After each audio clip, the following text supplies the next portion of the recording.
Hey, what's up, everybody? The equity compensation that you receive from your employer depends on the performance of a single stock.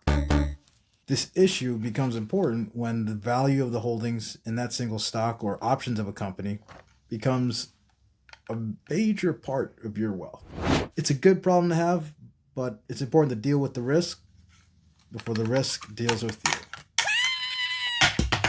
Here are the three big misconceptions when it comes to dealing effectively with the risk of holding a ton of your own company stock.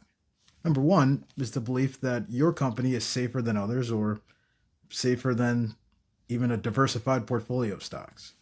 It's probably natural to feel that way when you work for a great company.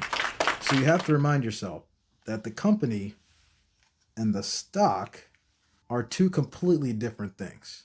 There's no doubt at all that your company's stock exposes you more risk than a diversified portfolio of stocks. It's like betting all your money on one spin of the roulette wheel, as opposed to breaking it up into many smaller little bets. The second misconception is that you can control risk by just doing a professional analysis of a company. Sure, analysis may help you build a nice portfolio, but it's not going to help you predictably know where a stock is going. The price of a stock can fall even when Wall Street is bullish on it. A good way to think about it is like a baseball manager. He could pick a whole lineup that'll probably do very well in the World Series, but he can't predict who's going to hit a home run or hit a double play or strike out. And third, another approach is to do the old, I'll keep an eye on it. They figure they can't lose much if they just watch the stock, and as soon as things start to look bad, just head for the exit. Sounds reasonable, but it doesn't work. Stock prices zigzag up and down all the time.